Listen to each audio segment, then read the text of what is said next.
5 gram sodium है तो उसके अंदर कितने एटम होंगे?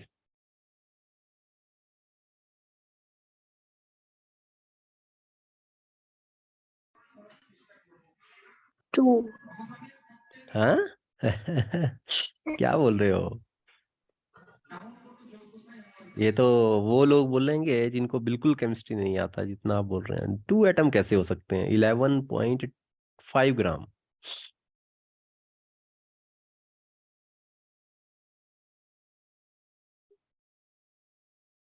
सर कितना होगा? आप कितना होगा? बताओ, मैं तो बता दूंगा। Good morning sir. Good morning बच्चे। हाँ, 11.5 ग्राम सोडियम के अंदर कितने एटम होंगे? आपने बोला, मैंने मोल कंसेप्ट किया, मैंने तभी आपसे क्वेश्चन कर दिया, अदरवाइज मैंने नहीं करना था। मैं सोच रही हूँ क्या अच्छा पता अच्छा। मैंने। देखो 2 एटम तो नहीं होंगे, ये तो पक्का है ना। देखो सिंपल सी बात करूं, एटम इतना छोटा है कि उसको आप देख नहीं सकते। तो सोडियम का अगर 11.5 ग्राम होएगा तो उसको तो आप देख पा रहे हैं ना। तो उसके अंदर बहुत ज्यादा एटम होंगे, 2 तो नहीं होंगे, ये तो आपको क्लियर होना चाहिए। यस और नो? मैं गलत बोल रहा हूँ क्या? No sir. सोडियम का अगर 11.5 ग्राम मास रहेगा, वो दिख रहा होगा ना सोडियम आपको। जब दिख रहा होएगा तो इसका मतलब उसके अंदर एटम बहुत ज्यादा होंगे, 2 तो नहीं होंगे। So what it can be? सोचो जरा। बाकी लोगों को तो पता होएगा ना। बाकी लोगों को आता है ये question? Number of atom in 11.5 gram of sodium metal. Sodium metal का एक पीस काटा जिसका वेट कितना आ रहा था? 11.5 ग्राम आ रहा था। आपसे क्वेश्चन कर दिया कि भाई जो 11.5 ग्राम सोडियम का मेटल का पीस है, इसके अंदर कितने एटम होंगे? कैसे आंसर करोगे? कौन करेगा आंसर? शिवानी करेगी? हाँ बच्चे, शिवानी कर लोगे आंसर? आई भी है कि छोड़ गए? क्लास ही छोड़ दी होगी इन्होंने तो ना। क्वेश्चन लग गए तो पूछने। सो करें बच्चे, बात करें स्टीरियोकेमिस्ट्री की। भौमिक। Yes sir. हाँ क्या बोल रहे हो? थोड़ा इधर को स्लो बोल। क्वेश्चन रिपीट करना है। थोड़ा स्लो बोलोगे, मेरे मैं को बोल ना, रही मेरे को इतना जल्दी समझ नहीं आता, थोड़ा स्लो। सर, मैं बोल रही थी एक बार वो क्वेश्चन रिपीट करना जो आपने अभी पूछा था। एक तो बच्चे साउंड क्लियर नहीं आ रहा, मैं आपको सही बताऊं तो थोड़ा सा आराम से बोलो एक तो। हाँ। सर मैं बोल रही हूँ कि जो आपने क्वेश्चन अभी बोला था नंबर ऑफ एटम्स वाला, एक बार वो रिपीट अच्छा। करना। ओके। द 11.5 ग्राम विजिबल है स्क्रीन? दिख रहा है आपको? हाँ सर।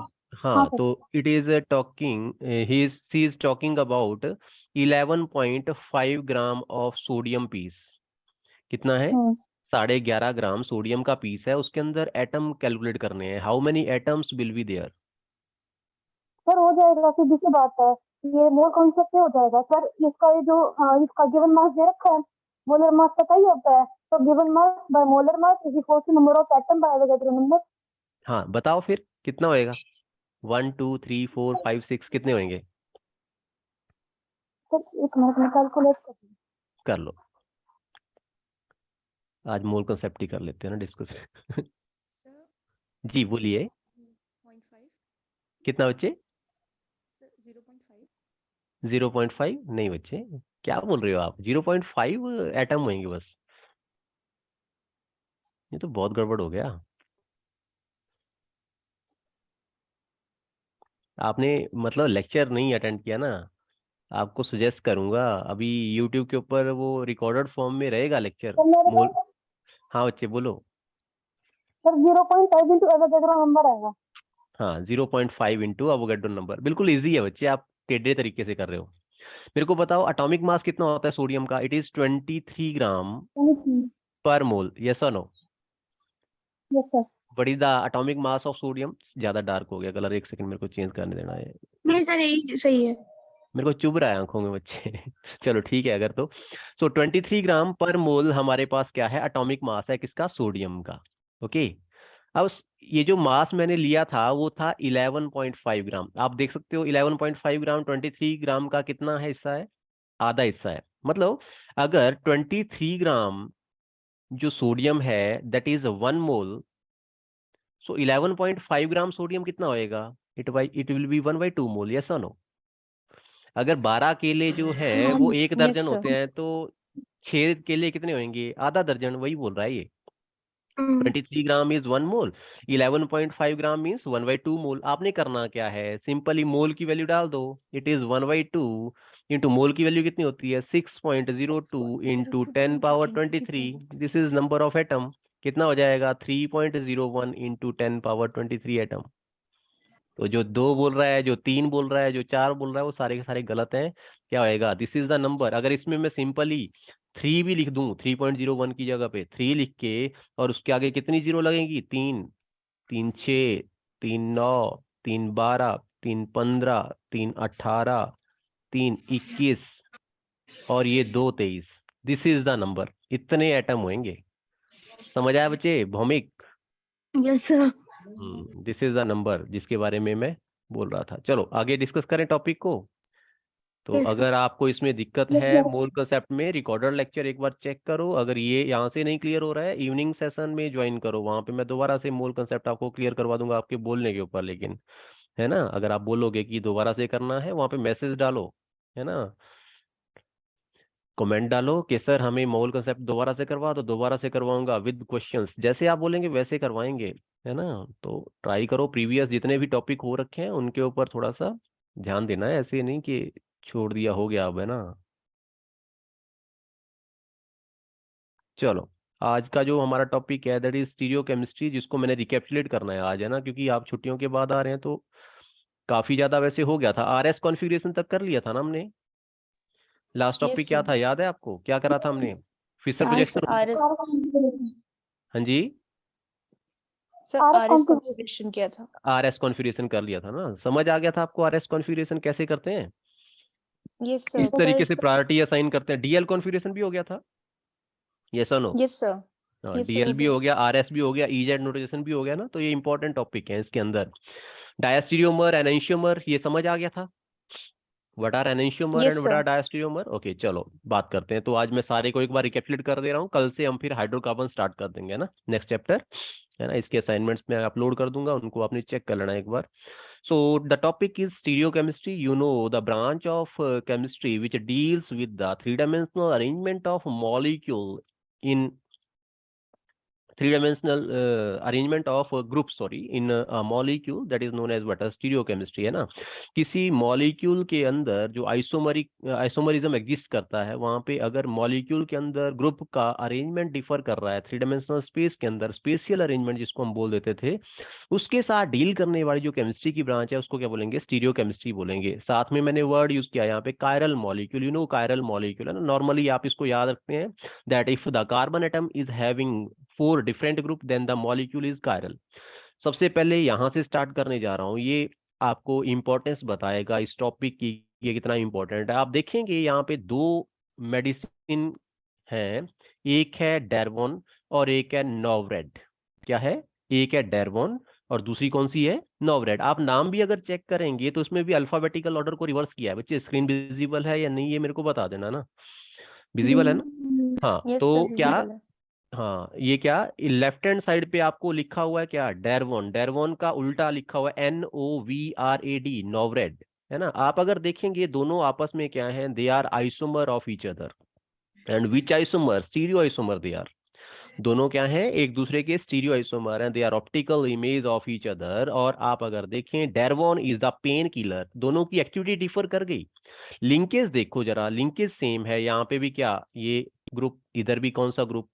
ये ग्रुप। उसके बाद कार्बन, यहाँ पे भी कार्बन, उसके बाद कार्बन, यहाँ पे भी कार्बन, उसके साथ मिथाइल ग्रुप लगा हुआ है, यहाँ पे भी मिथाइल ग्रुप लगा हुआ है। इवन थ्री डायमेंशनल अरेंजमेंट भी वैसे ही है ना। फर्दर आगे कार्बन, आप देख सकते हैं सारे के सारे ग्रुप एक जैसे हैं, है ना। सारे के सारे ग्रुप क्या हैं? सिमिलर हैं। केवल और केवल क्या, यहाँ पे स्पेशियल अरेंजमेंट इनका डिफर कर रहा है। तो स्पेशियल अरेंजमेंट डिफर करने की वजह से इनकी एक्टिविटी भी डिफर कर गई। जो डेरवोन है that is pain killer and the Novrad is anti cough agent. है ना। अगर कफ हो रखा है तो उसके लिए आप क्या लेंगे, नोवरेड लेंगे, और अगर पेन हो रखी है तो क्या उसके लिए यूज करेंगे, डैरवोन यूज करोगे। तो इस तरीके से एक्टिविटी डिफर कर जा रही है कंपाउंड की, अगर स्पेशियल अरेंजमेंट डिफर है ना। समझ आ गया। फर्दर मूव करते हैं कायरलिटी के ऊपर। What is chirality? कायरलिटी मतलब सिंपल हैंडेडनेस, जिसको हमने बोला था। What is chirality means handedness. जो रिलेशन एक हाथ का दूसरे हाथ के साथ होता है, लेफ्ट हैंड का राइट के साथ और राइट का लेफ्ट के साथ होता है, क्या रिलेशन है? Mirror image relation. क्या रिलेशन है? Mirror image relation. और साथ ही साथ क्या, non superposability. Non superposability. What is the meaning of non superposability? आपको मैंने बताया था, अभी दोबारा एक बार क्लियर कर दूंगा। So, chirality and stereochemistry. What is chirality? Chirality is phenomena that is pervading the universe, and how we can say that some substance is chiral or not, some molecule is chiral or not, any molecule is chiral or not. उसके बारे में कैसे बात करेंगे? तो simple mirror image relation होना चाहिए दोनों में, और नॉन सुपरपोजिबिलिटी होनी चाहिए। क्या होनी चाहिए? नंबर एक मिरर इमेज रिलेशन, और दूसरा नॉन सुपरपोजिबिलिटी। आप यहाँ पे देख रहे होंगे ये गिलास जो है, जिसको मिरर के सामने रखा, इसके ऊपर कोई डिजाइन नहीं है ना गिलास के ऊपर। तो जब इसको मिरर के सामने रखा तो सेम सिमिलर इसी तरीके का आइडेंटिकल ग्लास अंदर बन रहा है। अगर इमेजिनेशन करें आंखें बंद करके और इस गिलास को मिरर में से निकाल के लेके आए, तो ये गिलास और ये गिलास एक दूसरे के ऊपर पूरा पूरा फिट बैठ रहे होंगे। फिट बैठना मतलब क्या, एक दूसरे के एक एक पॉइंट को क्या कर रहे होंगे, मैच कर रहा होगा। समझ आ गया? ये सुनो, हाँ बच्चे क्लियर Yes, हुआ? sir. हाँ, ऐसे सब्सटेंसेस जो इस तरीके से बिहेव करते हैं उनको बोलते हैं अकायरल। क्या बोलते हैं? अकायरल। ये ग्लास कैसा है? अकायरल है। बिकॉज क्या, इसकी जो मिरर इमेज है, जब इसको बाहर लेके आ रहे हो तो ये क्या कर रही है, सुपरपोज कर रही है ऑब्जेक्ट के ऊपर। यस, क्लियर है यहाँ तक? Yes, sir. This is not chiral, achiral it is, है ना। कंफ्यूज ना होना। आगे यहाँ पे ये बता रहा है, वी कैन टेल, कैसे पता करेंगे कि कायरल है या अकायरल है? We can tell if an object has chirality by examining the object and its mirror image. क्या करोगे? ऑब्जेक्ट को चेक करोगे और उसकी मिरर इमेज को एग्जामिन करोगे। हर एक ऑब्जेक्ट की एक मिरर इमेज होती है, ये तो सिंपल है। हम अगर मिरर के सामने खड़े हो जाते हैं तो हमारी भी एक इमेज बनती है ना। कोई भी चीज है उसकी एक मिरर इमेज रहेगी ही रहेगी। लेकिन many objects are achiral. Achiral का मतलब क्या, कि जो चीज, देखो सिंपल सी बात है, मैं आपको यहाँ पे अल्फाबेट लिख रहा हूँ, ए लिखा मैंने ना, उस दिन भी शायद मैंने इसी से आपको बताया था। ए को आपने लिखा मिरर के सामने तो निकल के क्या आएगा, ए। तो ए को जब बाहर निकालोगे दोनों एक दूसरे के ऊपर ओवरलैप कर रहे होंगे, तो इसको क्या बोल दिया, अकायरल। क्या बोल दिया? अकायरल। लेकिन अगर मैं बी लिखता हूं और मिरर के सामने लेके जाता हूं तो बी नहीं निकल के आएगा, क्या आएगा, ऐसे उल्टा लिख के आएगा। और जब इसको इसके ऊपर ओवरलैप करने की कोशिश करोगे तो इस तरीके से ये निकला होएगा इस साइड। तो ये क्या है, कायरल है। B is chiral, A is achiral. ये आपको क्लियर होना चाहिए। Every object has a mirror image, you know that many objects are achiral. By this we mean that object and this mirror image are identical. कौन से case में? ए और इसकी mirror image दोनों आइडेंटिकल है, एक जैसे हैं, तो इसीलिए इनको क्या बोलेंगे, achiral. The object and mirror image are superposable on one another. A को दूसरे के ऊपर रखें तो पूरा पूरा सुपरपोज कर रहा है ना। सुपरपोज होने का मतलब क्या है, वो भी इसने समझाया। इन वंस माइंड्स आइज मतलब कि आंखें बंद करके दिमाग में उसको करना है क्या, place one object on the other so that all the part of each coincide. अगर सारे के सारे पार्ट उसके एक दूसरे के साथ कोइंसाइड कर रहे हैं तो उसको बोल देंगे क्या, सुपरपोजेबल है। और अगर नहीं कर रहे हैं, सिंगल एक पार्ट भी ऐसा है जो कि सुपरपोज नहीं कर रहा है, तो हम बोलेंगे नॉन सुपरपोजेबल, है ना। So simple geometrical object such as sphere, a cube are achiral, है ना। और वैसे ही ये जो ग्लास हमने बात करी उसके बारे में बोल रहा है, so is an object like a glass of water और ग्लास सिंपली। अब ये बात कर रहा है, a chiral object is one that can not be superposed on its mirror image. तो सुपरपोजिबिलिटी की बात हमने कर ली, उसको बार बार रिपीट करने का कोई मतलब नहीं है। अगला एग्जाम्पल देखेंगे, यहाँ पे हाथ का एग्जाम्पल दिया, देखो कितना बढ़िया से यहाँ पे पिक्चर में दे रखा है। राइट हैंड को जब आप मिरर के सामने लेके आए तो क्या बन रहा है वहां पे, लेफ्ट हैंड बन रहा है ना। कंडीशन ये है कि आप इसकी लाइनें ना देखना चालू कर देना हाथों की, है ना। अगर आपने हाथों की लाइनें देखना चालू कर दी, हाथ के ऊपर कोई दूसरा निशान है वैसे अगर आप देखना चालू कर देंगे, तो वो तो फिर बहुत माइनर चीज हो जाएगी ना, बहुत बहुत माइन्यूट चीज हो जाएगी जिसको आप ऑब्जर्व कर रहे हैं। लेकिन आपने ऊपर ऊपर से देखना है। क्या, हाथ को अगर आप राइट हैंड को मिरर के सामने रखें तो ऐसा लगता है जैसे लेफ्ट हैंड हो गया। अब लेफ्ट हैंड जो कि मिरर के अंदर बना हुआ है उसको आप बाहर निकालो, है ना, ये इस तरीके से बनेगा वो, है ना, इमेजिन कर रहे हैं हम कि भाई हमने क्या किया, वो हाथ जो कि मिरर के अंदर बन रहा है उसको निकाला और उसको ला के दूसरे हाथ के ऊपर हम सुपरपोज करने की कोशिश कर रहे हैं, तो सुपरपोज नहीं हो रहा है। क्या हो रहा है, एक का जो थंब है वो इस साइड निकल के आ रहा है, दूसरे का थंब इस साइड निकल के आ रहा है ना। एक की फोर फिंगर इस साइड आ रही है, दूसरे की फोर फिंगर इस साइड आ रही है।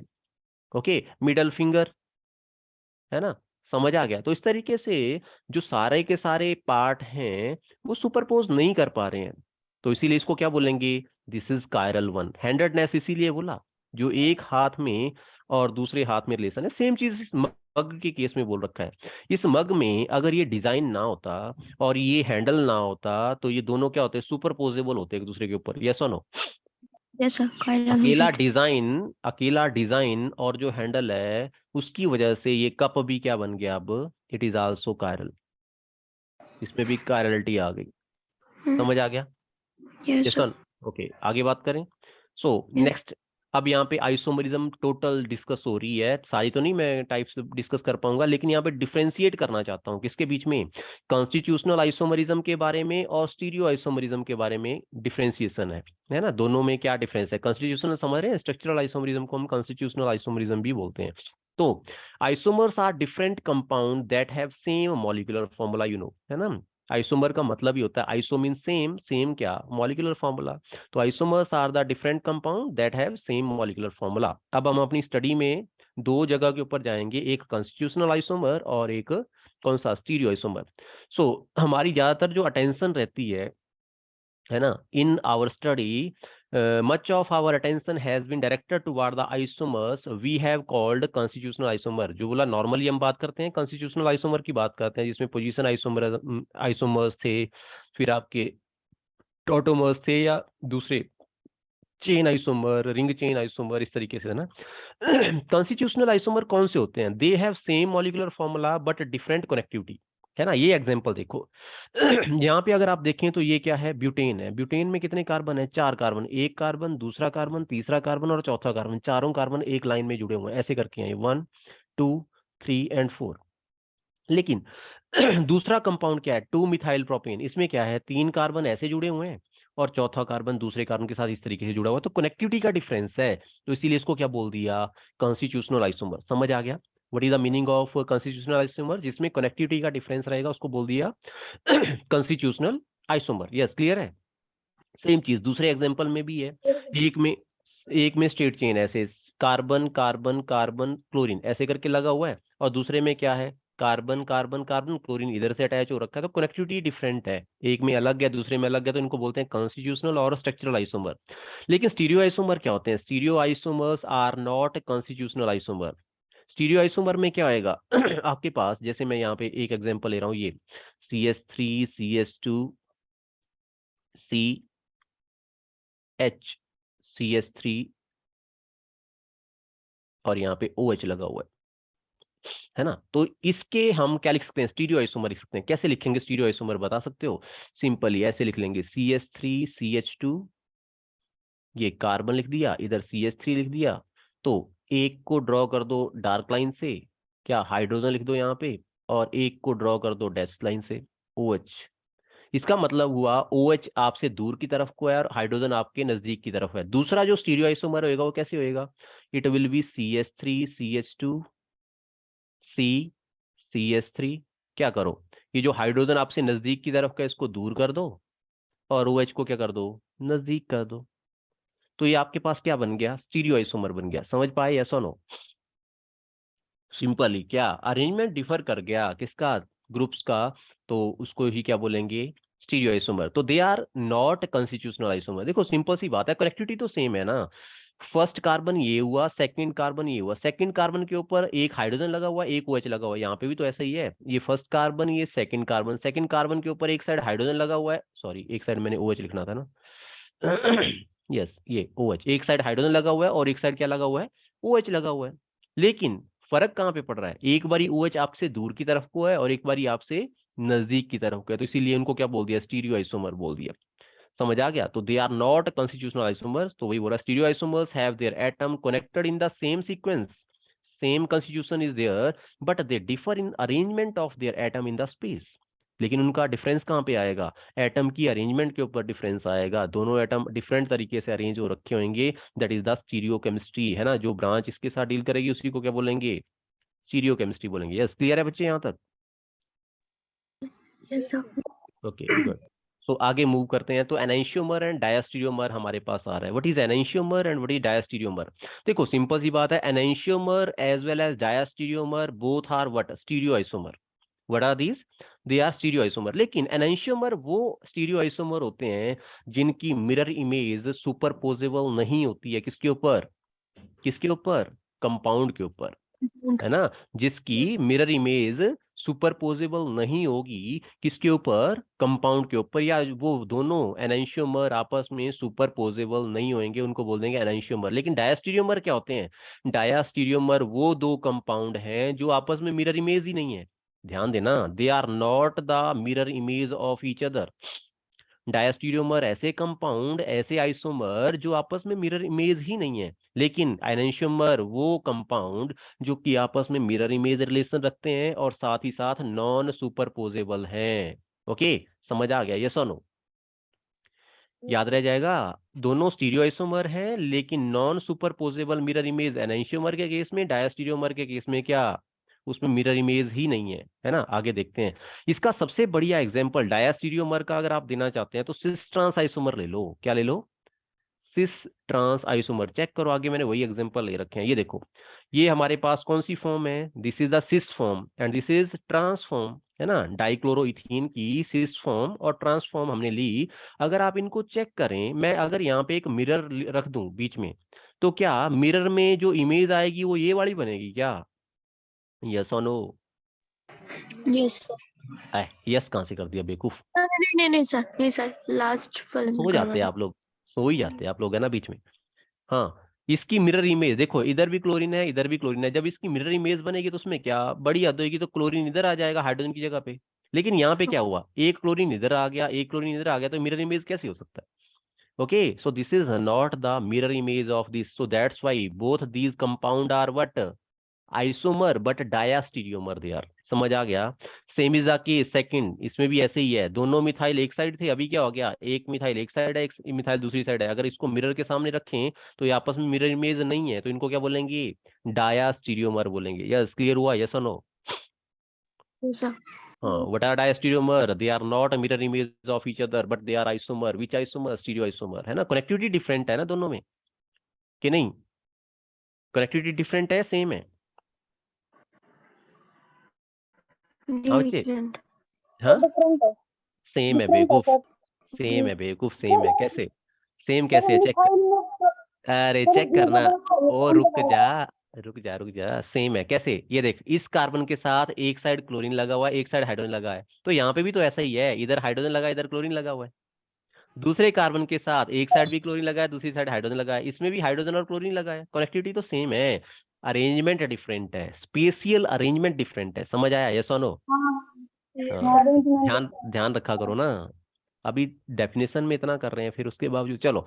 So next is sub division of isomerism. कैसे करके आप आइसोमर्स को डिवाइड करेंगे? पहले आइसोमर की इसने डेफिनेशन दी, compound having same molecular formula they are isomer. दो टाइप के हो सकते हैं, एक होता है कॉन्स्टिट्यूशनल आइसोमर, दूसरा होता है स्टीरियो आइसोमर। कॉन्स्टिट्यूशनल जिसमें कनेक्टिविटी का डिफरेंस होएगा, देख लो दोबारा से, किसका डिफरेंस होएगा? कनेक्टिविटी का डिफरेंस होएगा, तो कॉन्स्टिट्यूशनल या स्ट्रक्चरल आइसोमर। स्टीरियो आइसोमर में कनेक्टिविटी सेम होएगी, same connectivity, but differ in arrangement of their atom in space. Stereoisomer further दो टाइप के हमने पढ़े, enantiomer and diastereomer. Enantiomer are mirror image and non superposable of each other. Diastereomer they are stereoisomer that are not mirror image of each other. Clear? आगे move करें? Yes और no? Yes. Okay. Now, enantiomer and chiral molecule. Next, we are having enantiomer and chiral molecule. What is the condition for enantiomer to exist? They must have chirality. वो जो molecule जिसके लिए enantiomer की आप बात कर रहे हैं, उसमें क्या होनी चाहिए? कायरलिटी होनी चाहिए। कायरलिटी मतलब समझ आ गया होगा आपको। कायरलिटी मतलब मिरर के सामने उसको रखें, इमेज जो बने वो उसके ऊपर सुपरपोज ना करे, वही तो हम बोल रहे हैं। तो एनेंशियोमर ऑलवेज है पॉसिबिलिटी, नॉर्मल ये पेयर में एग्जिस्ट करते हैं एनेंशियोमर। ओके, लेकिन जरूरी नहीं है, नेचर में कभी कभी सिंगल भी एग्जिस्ट करता है, दूसरा एग्जिस्ट ही नहीं करता। है ना। So in fact in nature we often find only one enantiomer of the two that are possible. So बाद में इसकी बात करेंगे। Typically when we carry out a chemical reaction we find that the reaction produces a pair of enantiomer. जब भी आप reaction करेंगे वहां पे आपको पेयर फॉर्म में एनेंशियोमर मिलते हैं। Now enantiomer occur only with compounds whose molecules are chiral, जो मैंने कंडीशन आपको बताई। How do we recognise a chiral molecule, तो उसका तरीका सिंपल है, non superposability on its mirror image must be there. And what the relationship between chiral molecule and its mirror image, तो मैंने आपको बता दिया, एनेंशियोमर बोलते हैं उनको। क्या बोलते हैं? Enantiomeric. The relation is that of enantiomer. Chiral molecule and mirror image are said to be enantiomer of each other. ये आपको क्लियर हो गया। अब यहाँ पे एग्जांपल जो मैंने अभी आपको थोड़ी देर पहले डिस्कस किया था, कौन सा? ब्यूटेनोल का एग्जांपल, या ब्यूटेन टूओल इसको बोलेंगे। क्या बोलेंगे? ब्यूटेन टूओल। ब्यूटेन टूओल को नॉर्मली अगर हम लिखें तो नहीं पता चलता कि भी इसके एनेंशियोमर एग्जिस्ट कर सकते हैं, है ना। नॉर्मली लगता है यार सेकंड कार्बन के ऊपर OH लगा हुआ है ना। नॉर्मल जो स्ट्रक्चर हमने ड्रॉ कर रखे हैं पहले करते थे, है ना, उस हिसाब से तो हमें नहीं पता चल रहा। लेकिन जब इस तरीके से आप स्ट्रक्चर ड्रॉ कर रहे हैं, ये वाला और ये वाला, तो यहाँ से आपको थोड़ा सा आइडिया लग रहा है। देख रहे हैं Yes, आप? sir. अगर देखेंगे पहले स्ट्रक्चर में जो मिथाइल ग्रुप है वो राइट हैंड साइड के ऊपर लगा हुआ है, और इथाइल ग्रुप कहाँ पे लगा हुआ है? लेफ्ट हैंड साइड के ऊपर लगा हुआ है ना। H और OH की पोजीशन सेम है। OH is away from, sorry, toward you, and H is away from you, है ना। हाइड्रोजन आपसे दूर है और OH ग्रुप आपके नजदीक की तरफ को है। लेकिन यहाँ पे मिथाइल और इथाइल के ऊपर आपने क्या करना है? कंसंट्रेट करना है। मिथाइल ग्रुप की अगर हम बात करें, methyl group is on the right hand side and ethyl group is on the left hand side. लेकिन जब इसको मिरर के सामने रखेंगे तो लेफ्ट हैंड क्या बन जाता है? राइट हैंड, और राइट हैंड क्या बन जाता है? Left hand. तो वही हुआ, जो इथाइल ग्रुप था जो कि लेफ्ट हैंड था, अभी वो क्या बन गया है? राइट बन गया, और मिथाइल क्या बन गया? लेफ्ट बन गया। देख पा रहे हैं? यस और नो? Yes. हाँ, तो Yes, इसीलिए sir. ये दोनों आपस में क्या होंगे? They are enantiomer of each other. यहाँ पे उसने मॉडल की हेल्प से सिखाने की कोशिश करी है। चेक करो मॉडल के अंदर क्या है। इथाइल ग्रुप पहले लेफ्ट हैंड साइड पे है, अब बाद में क्या हो गया? राइट हैंड साइड पे। अब अपने आप से मिथाइल ग्रुप क्या हो जाएगा? उसका अपोजिट हो जाएगा। यस और नो? बाकी ये जो तीन चीजें हैं, एक हाइड्रोजन ये, एक OH ग्रुप ये, और एक ये कार्बन, ये तीनों सेम प्लेन के अंदर है, तो इसमें कोई डिफरेंस नहीं आएगा। ये उसी तरीके से है जैसे एक सिंपल ऐसे स्ट्रेट चीज को क्या कर दें? मिरर के सामने रख दें, तो स्ट्रेट चीज वैसी की वैसी निकल के आ जाएगी। लेकिन अगर उसमें बाजुएं लगा देंगे फिर जाके वेरिएशन आती है। तो ये बाजुएं हैं, और ये बाकी जो मॉलिक्यूल है वो स्ट्रेट की तरह, पेट की तरह समझ लो। आपका पेट, आपकी टांगे, इस तरीके से ना, वो सारा का सारा जो पोर्शन जो कि क्या है, बिल्कुल सिंगल लाइन में है ना, वो वैसे का वैसे रहेगा। वेरिएशन कहाँ पे आएगा? हाथ में, पैर में, है ना, लेफ्ट राइट लेग में, इस तरीके से, है ना। अब इसने क्या किया, ये जो इसकी मिरर इमेज थी, किसकी? ब्यूटेन टूओल की मिरर इमेज, इसको निकाला और इसके ऊपर सुपरपोज करने की कोशिश करी। हो नहीं रहा है ना। मिथाइल के सामने आ रहा है इथाइल, इथाइल के सामने आ रहा है मिथाइल, और ये हाइड्रोजन OH के सामने, और OH हाइड्रोजन के सामने आ रहा है। तो इसलिए नॉन सुपरपोजिबिलिटी की कंडीशन आ गई। तो ये दोनों क्या होंगे? They are enantiomer of each other. Yes, समझ आया? यस और नो? Yes, sir. ओके, आगे मूव कर रहा हूँ। अब आगे स्ट्रक्चरल फीचर क्या होना चाहिए किसी मॉलिक्यूल के अंदर, ताकि उसके एनेंशियोमर एग्जिस्ट कर सकें, है ना। किसी भी मॉलिक्यूल में क्या कायरलिटी के लिए क्या रिक्वायरमेंट है, या स्ट्रक्चरली क्या होना चाहिए उसके अंदर, ताकि एनेंशियोमर उसके एग्जिस्ट कर सकें। कायरलिटी मतलब एनेंशियोमरिज्म सिंपली, हाँ, मॉलिक्यूल के अंदर अगर हम बात करें। So what structural feature can be use to know when to expect the possible existence of a pair of enantiomer. कब हम सोचें कि एनेंशियोमर एग्जिस्ट कर सकते हैं? तो इसका सिंपल सा मतलब है, आपके पास जो एटम है उसके साथ क्या लगे होने चाहिए? 4 डिफरेंट ग्रुप लगे होने चाहिए, है ना। Otherwise the basic condition is that the molecule must be chiral. लेकिन फिर भी अगर हम कायरलिटी की बात करें तो उसको थोड़ा सा हम आगे एनालाइज करके नॉर्मली बोल देते हैं कि 4 डिफरेंट ग्रुप लगे होने चाहिए। अदरवाइज कुछ एक केसेस ऐसे भी आएंगे जहां पे इवन चारों ग्रुप डिफरेंट लगने के बाद भी क्या होएगा, उसमें 2 स्टीरियोजेनिक सेंटर होंगे, और जिसकी वजह से वो क्या हो जाएगा? अकायरल हो जाएगा। उसकी भी बात करेंगे बाद में। लेकिन अभी आप केवल इतना समझो क्या, कि इस तरीके से आपके पास क्या सिंगल कार्बन के साथ 4 डिफरेंट ग्रुप लगे हुए हैं, तो हम बोल देंगे इस कार्बन एटम को हम असिमेट्रिक कार्बन भी बोल देते थे, या स्टीरियोजेनिक कार्बन भी बोल देते थे, या स्टीरियो सेंटर भी बोल देते थे, है ना।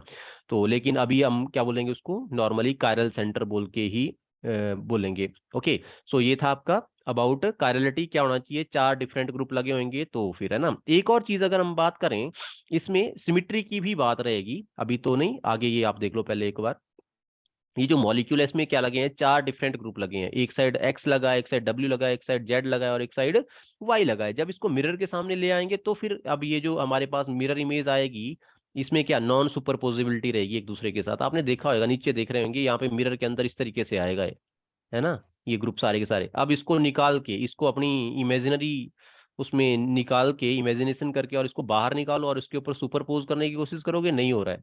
बाकी पोर्शन देखो, एक्स एक्स के साथ सुपरपोज कर रहा है, कार्बन कार्बन के साथ सुपरपोज कर रहा है, लेकिन बाकी जो ग्रुप है वो सुपरपोज नहीं कर रहे हैं। हमने जेड को ट्राई किया तो जेड तो कर जा रहा है सुपरपोज, लेकिन डब्ल्यू वाई के सामने आ रहा है, वाई डब्ल्यू के सामने आ रहा है, इस तरीके से। तो डब्ल्यू और वाई यहाँ पे किसकी तरह बिहेव कर रहे हैं, लेफ्ट और राइट हैंड की तरह बिहेव कर रहे हैं, या लेफ्ट और राइट आर्म की तरह बिहेव कर रहे हैं। ओके, अब what is the important property that must be in enantiomeric pairs, है ना, तो वो ये है कि एक ग्रुप को इंटरचेंज करने से दूसरा बनना चाहिए, है ना, एक ग्रुप को, दो ग्रुप को आपस में इंटरचेंज करने से दूसरा एनाइंशियोमर बनना चाहिए, जो कि आप आगे देख पा रहे होंगे यहाँ पे। क्या, अगर आपके पास दो इथाइल, एक साइड इथाइल और एक साइड मिथाइल ग्रुप रहेगा, जैसे यहाँ पे है, एक साइड भी मिथाइल ग्रुप है और दूसरी साइड भी मिथाइल ग्रुप है, तो इस केस में एनेंशियोमर एग्जिस्ट नहीं करेगा। क्यों नहीं एग्जिस्ट करेगा, रीजन बिंग दोनों मॉलिक्यूल क्या हो गए, आइडेंटिकल हो गए, ये और ये मॉलिक्यूल दोनों क्या है, एक जैसे हैं, दोनों सुपरपोज करेंगे एक दूसरे के ऊपर,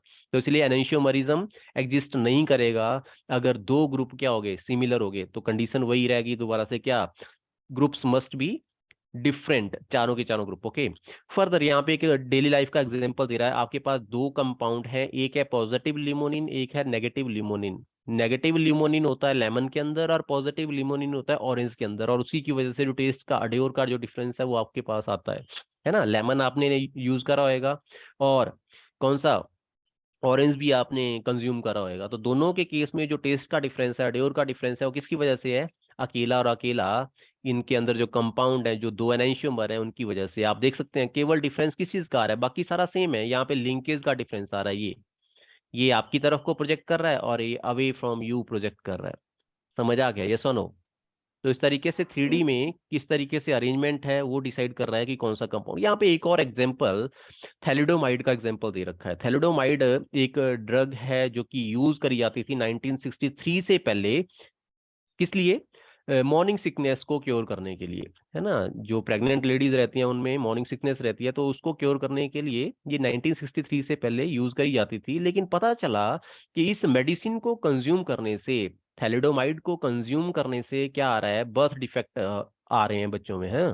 this was the cause of horrible birth defect in many children born due to use of this drug, है ना, born subsequent to use of this drug. Okay, तो ये जो ड्रग है, इसमें फर्दर जब इन्वेस्टिगेशन किया गया तो पता चला कि इसके दो एनाइंशियोमर एग्जिस्ट करते हैं, है ना, इसके दो, मतलब इसका एक आइसोमर एग्जिस्ट करता है। जब आप थैलिडोमाइड ले रहे हैं तो थैलिडोमाइड सिंगल नहीं होएगा, उसके साथ उसका एनाइंशियोमर भी रहेगा, वही ये बोल रहा है। बाद में पता चला कि one of thalidomide enantiomer, that is right handed one, जिसको हम क्या बोलते हैं, डेक्स्ट्रोरोटेटरी बोलते हैं, और दूसरा कौन सा, लीवोरोटेटरी। तो right handed, that is dextrorotatory, has intended effect of curing morning sickness. ये जो डेक्स्ट्रो पार्ट था इस मेडिसिन का, थैलिडोमाइड का, ये क्या है, ये तो क्योर करता है किसको, मॉर्निंग सिकनेस को। लेकिन जो दूसरा एनेंशियोमर है, कौन सा, लीवोरोटेटरी, जो कि है, जो कि इसके अंदर प्रेजेंट रहता है, ड्रग के अंदर दोनों एनेंशियोमर एग्जिस्ट करते हैं और इक्वल अमाउंट में रहते हैं। This was the cause of birth defect, जो बच्चों में प्रॉब्लम आ रही थी उसके रीजन क्या था, यही था। सो फर्दर ये बोल रहा है, the evidence regarding the effect of two enantiomer is complicated by the fact. आगे ये बोल रहा है इतना ज्यादा कॉम्प्लिकेटेड इफेक्ट है कि अगर आप मान लो क्या करते हो, ये जो आपका लीवो पार्ट है इसको निकाल भी देते हो ना, तो जो डेक्स्ट्रो पार्ट है वो दोबारा से क्या करेगा, कन्वर्ट हो जाएगा किसमें, लीवो में, मतलब दोनों इक्विलिब्रियम में एग्जिस्ट करते हैं। तो वही ये बोल रहा है, the evidence regarding the effect of two enantiomer is complicated by the fact that under physiological condition, what is physiological condition, आपकी बॉडी के अंदर जो कंडीशन होती है उनको बोलते हैं फिजियोलॉजिकल कंडीशन। तो under physiological condition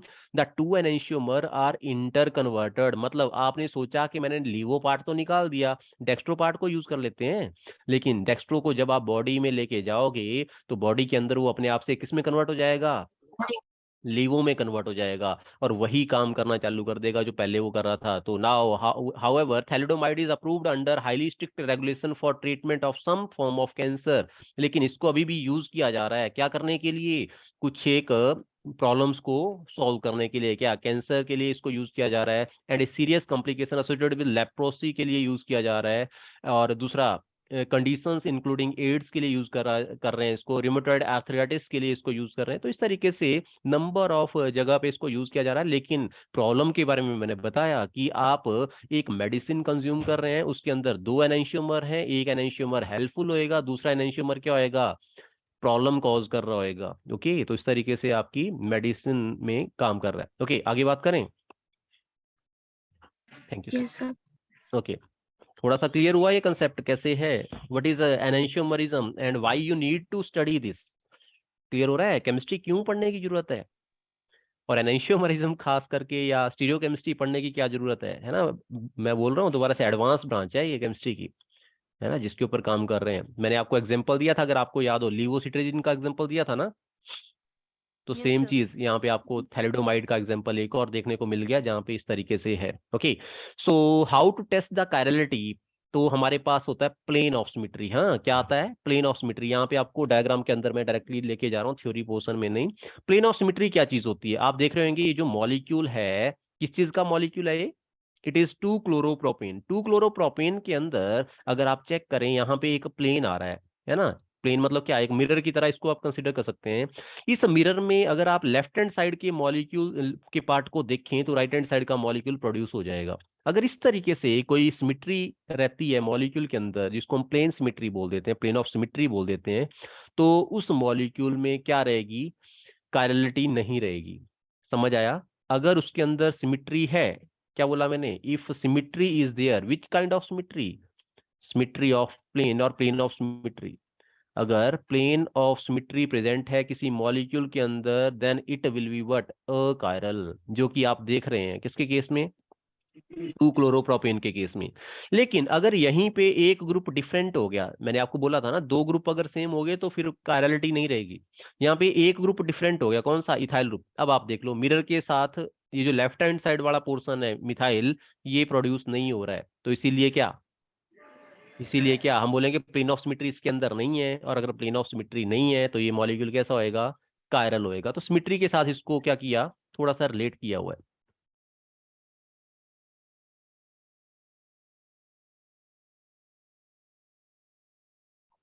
one second बच्चे।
एक सेकंड बच्चे, थोड़ा प्रॉब्लम आ रहा है इसमें, पूरा नहीं चल रहा है ना, वेट करना प्लीज।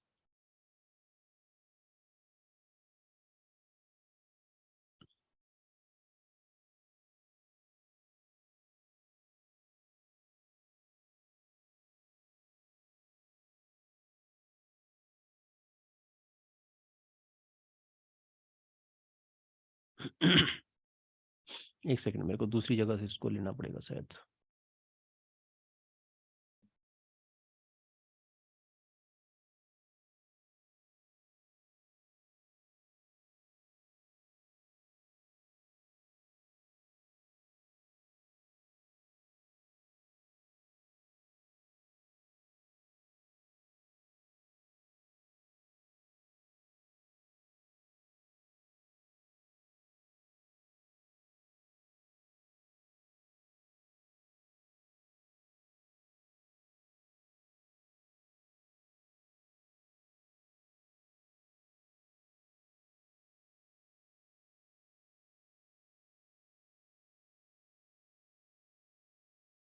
One second.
ओके, सो इसके बाद जो हमारा डिस्कशन था that was about RS configuration. हाँ,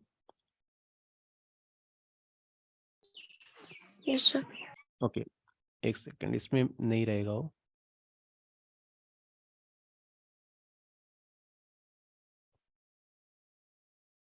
दूसरी जगह पे मेरे को डिस्कस करना पड़ेगा शायद।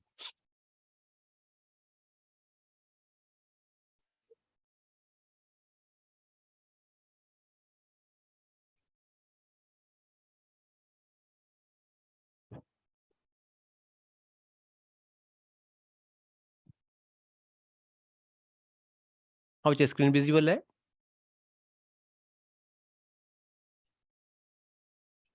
No, sir. नहीं, नहीं सर। एक सेकंड,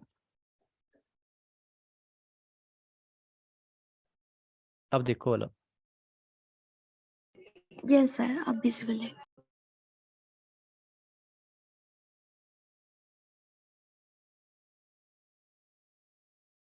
सो चेक करेंगे। मैंने इसके बाद आपको स्टार्ट किया था absolute and relative configuration, I think, है ना। लेकिन उससे पहले आपको फिशर प्रोजेक्शन सिखाया था कि फिशर प्रोजेक्शन किस तरीके से रहता है, रिप्रेजेंटेशन क्या रहता है। ओके, सो चेक कर लेंगे what is Fisher projection. Fisher projection अगर आप चेक करें तो इसके अंदर क्या है, नॉर्मली आप जब भी मॉलिक्यूल को लिखेंगे तो मॉलिक्यूल को लिखते वक्त क्या ख्याल रखना है आपने, कि जो लॉन्गेस्ट चेन है उसको आपने नीचे की तरफ को इस तरीके से लिखना है। ओके, यहाँ पे मैंने बताया था आपको, लॉन्गेस्ट चेन को इस तरीके से लिखना है, और ऊपर सबसे ऊपर जो आपके पास ग्रुप रहेगा वो हाईली ऑक्सीडाइज्ड ग्रुप रहेगा, और नीचे रहेगा क्या, लीस्ट ऑक्सीडाइज्ड ग्रुप, है ना। इस तरीके से आप सारे जितने भी है वो ग्रुप्स को इस तरीके से लिखेंगे कि सबसे ऊपर ऑक्सीडाइज, हाईली ऑक्सीडाइज, और नीचे की तरफ को लीस्ट ऑक्सीडाइज ग्रुप आपके पास रहेगा।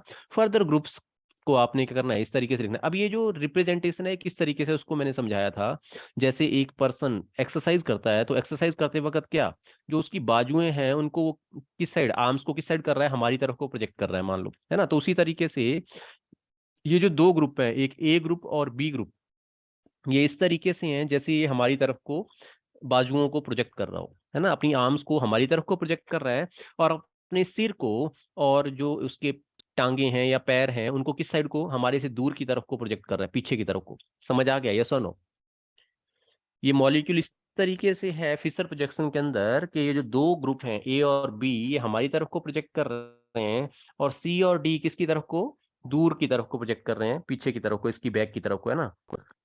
अगर ये क्लियर हो गया, दो चीजें यहाँ पे हैं। नंबर एक, हाईली ऑक्सीडाइज्ड ग्रुप सबसे ऊपर रहेगा। नंबर दो, कि जो दो ग्रुप हैं ए और बी, ये हमारी तरफ को हैं, और सी और डी क्या है, हमारे से दूर की तरफ को हैं। अगर ये चीज क्लियर होगी, फर्दर मैंने रूल्स बताए थे मैनिपुलेशन के लिए, है ना। आप कितना अगर मैनिपुलेट कर सकते हैं ये जो स्ट्रक्चर है, फिशर प्रोजेक्शन है, इसको, है ना, मैनिपुलेट किस तरीके से कर सकते हैं। तो मैंने आपको बताया था कि अगर आप 180 डिग्री रोटेशन देते हैं कोई दिक्कत नहीं है, जो फॉर्म पहले होएगी वही फॉर्म आपको बाद में मिल रही होगी, है ना। 180 डिग्री रोटेशन करने से मॉलिक्यूल के अंदर कोई वेरिएशन नहीं आएगा। लेकिन अगर आप दो ग्रुप को इंटरचेंज कर देते हो, जैसे यहाँ पे मैंने एसिडिक ग्रुप को हाइड्रोक्सिल ग्रुप के साथ इंटरचेंज कर दिया, या हाइड्रोजन को मिथाइल के साथ चेंज कर दिया, तो जो कॉन्फिगरेशन है वो चेंज हो जाएगी। अगर वो पहले आर थी तो वो बाद में क्या हो जाएगी, एस हो जाएगी। S. इन्हीं दो ग्रुप को इंटरचेंज करने से कॉन्फिगरेशन डिस्टर्ब हो जाएगी, वेरी कर जाएगी। उसके बाद हमने बात करी कि अगर आप ऑड नंबर ऑफ इंटरचेंज कर रहे हो, कितने कर रहे हो, 3 कर रहे हो, 1 कर रहे हो, 5 कर रहे हो, 7 कर रहे हो, ऐसी ऑड नंबर ऑफ इंटरचेंज अगर आप ग्रुप्स के कर रहे हो, तो उससे क्या आएगी, कॉन्फिगरेशन वेरी करके आएगी। लेकिन अगर आप इवन नंबर ऑफ इंटरचेंज कर रहे हो, तो वहां से कॉन्फिगरेशन क्या आएगी, सेम आएगी। यस, क्लियर है। Yes, next sir. रूल हमने सीखा था कि 90 डिग्री रोटेशन अगर हम कर देते हैं, कितने डिग्री की रोटेशन, 90 डिग्री की रोटेशन अगर आप कर देते हैं पूरे के पूरे मॉलिक्यूल के अंदर, तो कॉन्फिगरेशन क्या कर जाएगी, इन्वर्ट हो जाएगी। तो यहाँ पे हमने 90 डिग्री की रोटेशन करके बताई। 90 डिग्री रोटेशन का मतलब क्या, CHO ग्रुप OH की जगह पे आ जाएगा, हाइड्रोजन CHO की जगह पे आ जाएगा, CH2OH ग्रुप हाइड्रोजन की जगह पे आ जाएगा। तो इस तरीके से 90 डिग्री रोटेशन जब हो गई, तो उसकी वजह से जो मॉलिक्यूल निकल के आया उसमें क्या होगी, इन्वर्टेड कॉन्फिगरेशन होगी। इसकी R है तो उसकी क्या होगी, S कॉन्फिगरेशन होगी। Hmm. फर्दर हमने बोला था कि फ्लिप आउट करना सही नहीं है ना। अगर आप OH ग्रुप को बाहर निकाल दें और हाइड्रोजन की जगह ले जाएं, और हाइड्रोजन को उठा के OH की जगह ले जाएं, तो ये उस तरीके से है जैसे बॉन्ड ब्रेक कर दी हो। तो बॉन्ड ब्रेक करना पॉसिबल नहीं है, लेकिन अगर आप ऐसा कर देते हैं तो कॉन्फिगरेशन क्या कर देती है, चेंज हो जाएगी। समझ आ गया। अगर S फॉर्म होएगी तो R में हो जाएगी, और R होएगी तो S में कन्वर्ट हो जाएगी। फर्दर हमने बात करी थी कि अगर आप एक ग्रुप को पकड़ के और बाकी ग्रुप्स को रोटेट करते हो, तो मॉलिक्यूल आइडेंटिकल रहेगा। एक ग्रुप को पकड़ के बाकियों को रोटेट कर दोगे, तो मॉलिक्यूल क्या रहेगा, सेम रहेगा, उसमें कोई वेरिएशन नहीं रहेगी, उसकी कॉन्फिगरेशन वेरी नहीं करेगी। ये है आपका फिशर प्रोजेक्शन और उसकी मैनिपुलेशन के रूल। मेरे ख्याल में आपको समझ आ गया होगा, यस और नो। फिर हमने बात करी थी अब्सोल्यूट कॉन्फिगरेशन और रिलेटिव कॉन्फिगरेशन की। मैंने बोला रिलेटिव कॉन्फिगरेशन में आती है D एंड L कॉन्फिगरेशन, और अब्सोल्यूट कॉन्फिगरेशन में आती है R और S कॉन्फिगरेशन। मेरे ख्याल में एग्जांपल भी यहाँ पे आ रहा है कि Ayushi Mishra is beautiful then other person, है ना। तो जब आप इस तरीके से कंपैरेटिवली कर रहे हैं, तो उसको बोलेंगे रिलेटिव है, विद रिलेशन टू अदर, तो उसको बोलेंगे रिलेटिव। और अगर एक दूसरे के साथ कंपैरिजन नहीं है, एक स्केल बना दी कि भाई ये 4 फुट है, ये 5 फुट है, ये 6 फुट है, इस तरीके से अगर आप बोल देते हैं, ऐसे हम बोल देते हैं एक लड़की जो है वो दूसरे के कंपैरिजन में लंबी है, कंपैरिजन करके बोल दिया ये उसके कंपैरिजन में लंबी है, ए बी के कंपैरिजन में लंबी है। लेकिन दूसरी साइड क्या, कि इसकी हाइट इतनी है, तो वो जो हाइट बता दी आपने प्रॉपर कि भाई 5 फुट इतने इंच है, तो वो फिर वहां पे क्या हो गई, अब्सोल्यूट। लेकिन रिलेटिव क्या हुआ, दूसरे के कंपैरिजन में, तो वही है D and L is not absolute, this is relative, and RS is absolute configuration. Okay, तो DL जो कॉन्फिगरेशन हम देते हैं, ये किस तरीके से देते हैं, ग्लिसरॉल्डिहाइड के साथ कंपैरिजन करके। ग्लिसरॉल्डिहाइड जो D फॉर्म है ना, डी ग्लिसरॉल्डिहाइड, जिसमें OH group right hand side में रहता है जब हम स्ट्रक्चर ड्रॉ करते हैं, उसकी तरह अगर किसी का स्ट्रक्चर है तो उसको बोलेंगे D फॉर्म। और अगर उसके अपोजिट में स्ट्रक्चर है, hydroxyl group second last carbon के ऊपर अगर लेफ्ट हैंड साइड में है, तो हम क्या बोलेंगे, L फॉर्म। ये सिंपल सा तरीका है, आप देख रहे होंगे यहाँ पे ग्लिसरिक एसिड हमने देखा, तो OH ग्रुप अगर लेफ्ट हैंड साइड पे है इसमें सेकंड लास्ट कार्बन के ऊपर, तो इसको बोल देंगे L फॉर्म। और अगर यही राइट हैंड साइड के ऊपर है तो क्या बोलेंगे, D फॉर्म। यस, ऐसे ही था ना, simple. Lactic acid OH group right hand side पे, तो क्या बोलेंगे, D फॉर्म। अगर यही लेफ्ट हैंड साइड पे हो जाएगा तो L फॉर्म। अगर ये क्लियर हो गया, फिर हमने CIP रूल पढ़े थे, काहन, इनगोल्ड एंड प्रीलॉग। RS काहन नाम है साइंटिस्ट का, जिसके बेसिस के ऊपर RS कॉन्फिगरेशन हम देते थे। RS कॉन्फिगरेशन असाइन करने के लिए सिंपल 2 रूल थे। सबसे पहले प्रायोरिटी असाइन करो, किसके बेसिस के ऊपर, एटॉमिक नंबर के बेसिस के ऊपर। अगर उसके ऊपर असाइन नहीं हो रही है, मान लो 2 आइसोटोप आ गए, तो एटॉमिक मास के बेसिस के ऊपर। अगर उसके बेसिस के ऊपर भी नहीं हो रही है तो कार्बन चेन में बाहर की तरफ को मूव करते चले जाओ और वहां से प्रायोरिटी असाइन कर दो, नंबर 1, नंबर 2, नंबर 3, या ABCD ऐसे करके प्रायोरिटी असाइन कर सकते हैं। उसके बाद क्या करना है, मॉलिक्यूल को इस तरीके से इमेजिन करना है कि वो जो सबसे लोएस्ट प्रायोरिटी वाला ग्रुप है उसको अपने से दूर ले जाओ और बाकी ग्रुप को देखो कि वो लॉकवाइज है या एंटी क्लॉकवाइज है। अगर वो क्लॉकवाइज है तो R कॉन्फिगरेशन रहेगी, अगर एंटी क्लॉकवाइज है तो S कॉन्फिगरेशन रहेगी। ये हमने बताया था ना। यस, सही है। ये डी जो कि सबसे लोएस्ट प्रायोरिटी वाला है वो इधर है, तो बाकी ग्रुप को देखा A से B की तरफ जब जा रहे हैं तो कैसे क्लॉकवाइज घूम रहे हैं तो R कॉन्फ़िगरेशन है, और अगर एंटी क्लॉकवाइज घूम रहे हैं तो क्या है, S कॉन्फ़िगरेशन है। क्लियर, यस और नो? यहाँ पे फिर हमने एग्जाम्पल करके देखा था। एग्जाम्पल में सबसे हाईएस्ट प्रायोरिटी आयोडीन की, क्योंकि एटॉमिक नंबर सबसे ज्यादा होता है। दूसरे नंबर पे आया क्लोरीन, तीसरे नंबर पे सल्फर, चौथे नंबर पे हाइड्रोजन। तो हाइड्रोजन को कहाँ पे लेके जाना है, उस पोजीशन के ऊपर जहां पे वो हमारे से दूर है, तो वो ये पोजीशन होती है या फिर ऊपर वाली पोजीशन होगी। तो इसके लिए आपको 90 डिग्री रोटेशन करनी पड़ेगी। फिर उसके बाद आप चेक करोगे कि मॉलिक्यूल किस तरीके से, जो 3 ग्रुप है वो किस तरीके से क्लॉकवाइज है एंटी क्लॉकवाइज है। आपने देखा वो तो क्लॉकवाइज है तो R फॉर्म होगी, ये R फॉर्म है तो ये कौन सी होगी फिर अपने आप से S फॉर्म होगी। मतलब इनिशियल कंपाउंड जिसके ऊपर आपने क्या करी, मैनिपुलेशन करी थी, वो कौन सा था, S फॉर्म में था।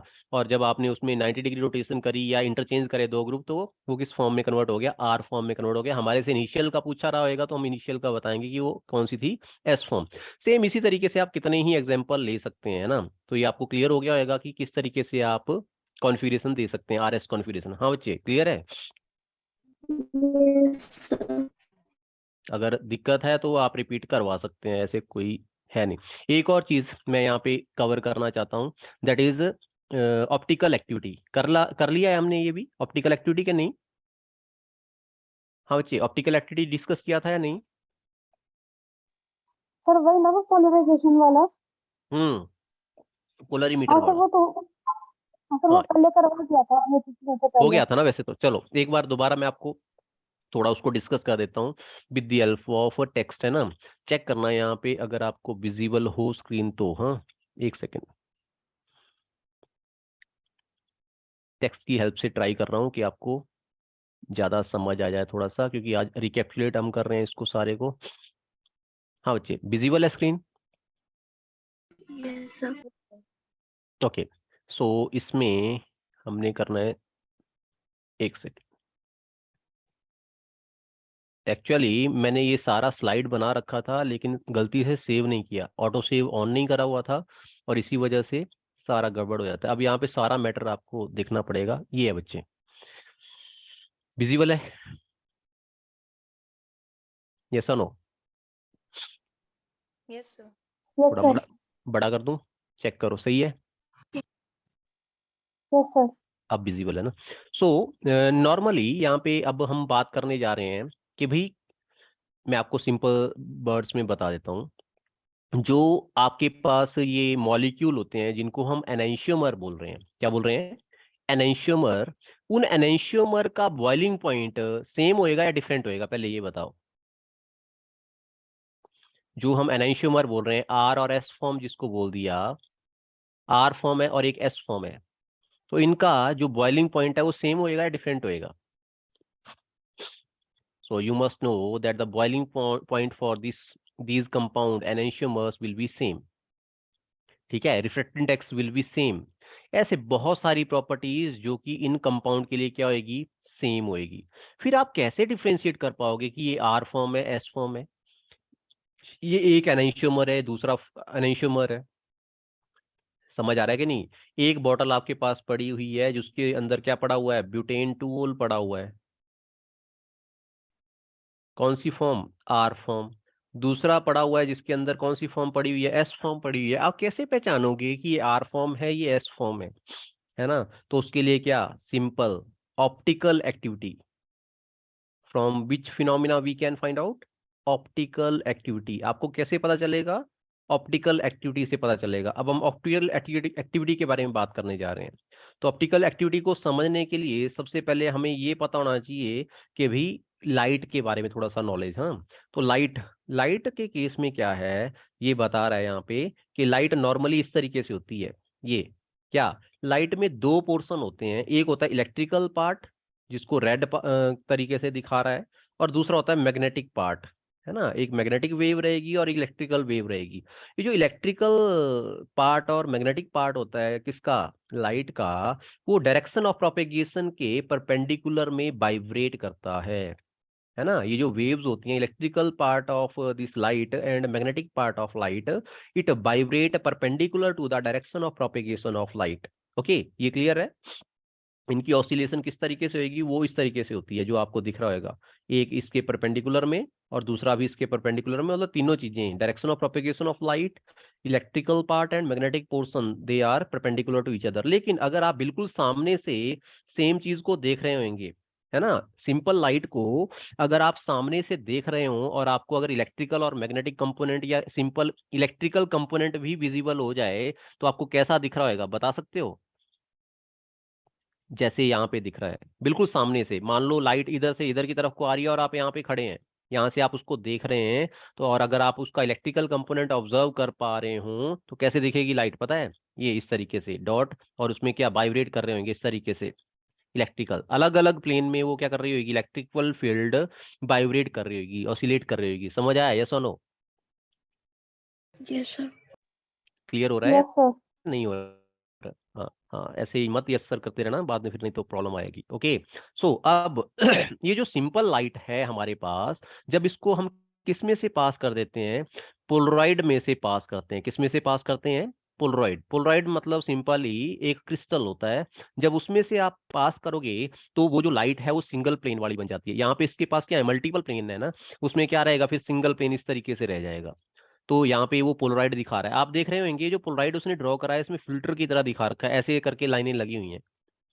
तो जिस वेव का प्लेन इसके साथ मैच कर रहा होगा, इस फिल्टर के साथ मैच कर रहा होगा, वो निकल आएगा, और जिसका नहीं मैच करेगा उसमें से नहीं निकलेगी। समझ आ गया, वो वाला प्लेन उसका नहीं निकल पाएगा, एमर्ज नहीं कर पाएगा। ये चीज क्लियर हो रही है, यस और no? Sir, if you filter, could. Yes हाँ सर। बच्चे, ये अगर आप फिल्टर चेक कर रहे हो ना, ये वाला पोलराइड, तो इसमें क्या है, लाइनें ऐसे ऐसे लगी हुई है ना। तो ये एक्सप्लेन करना चाहता है कि वो जो प्लेन, जिस लाइट का प्लेन इस तरीके से होएगा, है ना, जो प्लेन लाइट का वो प्लेन जो कि इस तरीके से होएगा, ये वाला प्लेन इसमें से क्रॉस कर जाएगा, बाकी प्लेन क्या हो जाएंगे, फिल्टर हो जाएंगे। समझ आया, यस और नो? Yes, sir. बाकी पीछे जैसे नॉर्मल या फिल्ट्रेशन करते हैं। दूसरे वाले एग्जांपल में देखेंगे, इस वाले में लाइट सिंपल आ रही थी जिसमें सारे के सारे प्लेन थे, जब इसमें से आई तब तो वो एक प्लेन आ गया। लेकिन ये अगले वाला जो है पोलराइड, ये कैसे लगाई हुई है इसमें, ये 90 डिग्री के ऊपर रोटेट करके रख दिया इसने। ये जो पोलराइड है इसको क्या कर दिया, ऐसा ही पोलराइड, ये वाला जो पोलराइड है इसको इसने क्या कर दिया, रोटेट कर दिया, कितने एंगल के ऊपर, 90 डिग्री एंगल के ऊपर। जब 90 डिग्री के एंगल के ऊपर रोटेट किया तो इसके फिल्टर क्या हो गए, अलग डायरेक्शन में हो गए। अब वो जो लाइट आ रही थी ना जिसका प्लेन इस तरीके से था, वो भी क्या हो जाएगी, फिल्टर हो जाएगी, और आपको आगे क्या दिखाई देगा, अंधेरा दिखाई देगा, ब्लैक कलर दिखाई देगा।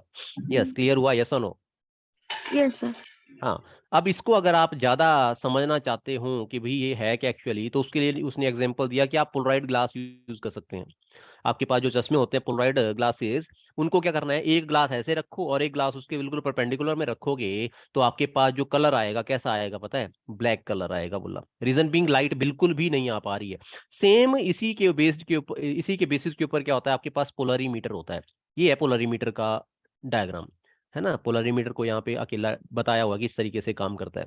चेक करो, पोलरीमीटर में यहाँ पे क्या रहेगा, लाइट सोर्स रहेगा, सोडियम लैंप मोस्टली यूज किया जाता है। उसके आगे क्या लगा होगा, एक पोलराइड लगा होगा, इधर भी एक पोलराइड लगा रहेगा और आगे ऑब्जेक्टिव लेंस लगा रहेगा।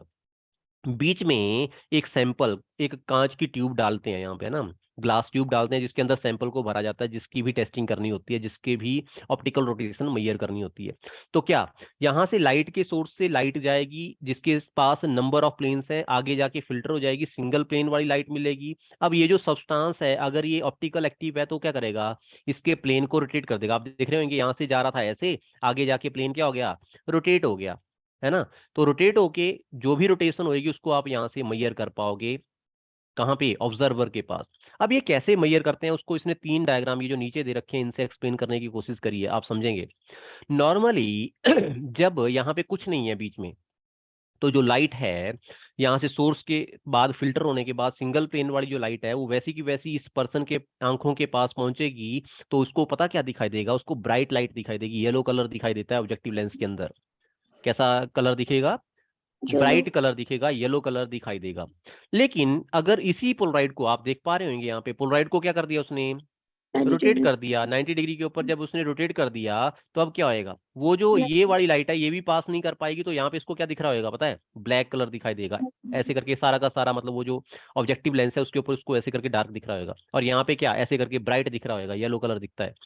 लेकिन अब क्या, मान लो इसके अंदर सैंपल रख दिया और सैंपल ने क्या कर दिया, उस लाइट के प्लेन को, सॉरी उस प्लेन पोलराइज लाइट को क्या कर दिया, किसी एंगल के साथ रोटेट कर दिया। जैसे ये बोल रहा है कि लेफ्ट हैंड साइड की तरफ को 40 डिग्री के ऊपर उसने रोटेट कर दिया, तो होगा क्या, आपको जो दिखाई देगा ऑब्जेक्टिव लेंस के अंदर, आधा जो लेंस है वो डार्क होएगा और आधा जो लेंस है वो कैसा होएगा, ब्राइट हो जाएगा। अब क्या करेंगे फिर, हमारे पास अरेंजमेंट रहता है पोलरीमीटर के अंदर कि हम क्या करेंगे, ये जो ऑब्जेक्टिव लेंस है इसको, या पोलराइड है, इस पोलराइड को हम क्या करेंगे, रोटेट करेंगे कितने एंगल के ऊपर, 40 डिग्री के एंगल के ऊपर। और 40 डिग्री एंगल के ऊपर जब आप रोटेट करेंगे तो सारा का सारा जो लेंस है उसके अंदर क्या आएगा, ब्राइट पोर्शन आ जाएगा। ये वो एंगल है जिसके ऊपर आपको रोटेट करना पड़ा उस लाइट को पूरा का पूरा एंटर कराने के लिए, जिस एंगल के ऊपर उसने क्या कर दिया था, उसको रोटेट कर दिया था। समझ आया, यस और नो? और इस तरीके से आप ऑप्टिकल रोटेशन को क्या कर लेते हैं, मैयर कर लेते हैं with the help of polarimeter. वहां पे एंगल को मैयर करने के लिए अरेंजमेंट होता है, एक स्क्रू से आप जैसे जैसे उसको घुमाते रहेंगे पोलराइड को, वैसे वैसे आपके पास रीडिंग भी आती रहेगी, और इस तरीके से आप क्या मैयर कर लेंगे, ऑप्टिकल रोटेशन मैयर कर लेंगे। और ये जो ऑप्टिकल रोटेशन है, this is different for different compound, अलग अलग कंपाउंड के लिए अलग अलग है, शुगर के लिए अलग है, लिवोसिट्राजिन के लिए अलग है, बाकी दूसरे कंपाउंड जो कि ऑप्टिकल एक्टिविटी शो करते हैं उनके लिए अलग। ओके, क्लियर हो गया कंसेप्ट? Yes sir. तो this was all about stereochemistry, जो कि हमारी डिस्कशन के अंदर था, है ना? तो ये है, और फर्दर अब हम कल जो डिस्कस करेंगे, the topic will be hydrocarbon, जिसमें मैं एल्केन से स्टार्ट करूंगा, है ना? सो आज के लिए इतना ही। अगर इसमें कहीं पे भी आपको प्रॉब्लम है तो आप बोल सकते हैं, कोई टॉपिक आपको समझ ना आया हो, या ऐसा कोई टॉपिक जो कि आपको लग रहा हो कि वो हमने कवर नहीं किया। Yes please. हाँ बच्चे, नीतू समझ आ गया? ये सुनो, ये बोलते ही नहीं कुछ भी, है ना? आगे सर समझ आ गया ना? एंड कर रहा हूँ मीटिंग फिर, है ना? Okay, thank you, have a nice day. Thank you sir. और अगर आपको प्रीवियस टॉपिक डिस्कस करने रहेंगे, आज मैं पीरियोडिक क्लासिफिकेशन से रिलेटेड क्वेश्चंस ले रहा हूँ इवनिंग में ना। इवनिंग सेशन जो आपका रहेगा यूट्यूब के ऊपर, उसके ऊपर पीरियोडिक क्लासिफिकेशन के क्वेश्चंस डिस्कशन करेंगे। अब मैं ट्राई करूंगा कि ज़्यादातर क्वेश्चंस को ही डिस्कस करूंगा वहाँ पे, पहले मैं टॉपिक ले रहा था। ओके, सो अगर आप भी क्वेश्चन सॉल्व करना चाहते हैं, असाइनमेंट जो आपको मिली हुई है उसमें, तो आप उसमें अटेंड कर सकते हैं, आपकी मर्जी है ना। ओके, ठीक है, अभी मैं मीटिंग एंड कर रहा हूँ। Thank you, have a nice day. It will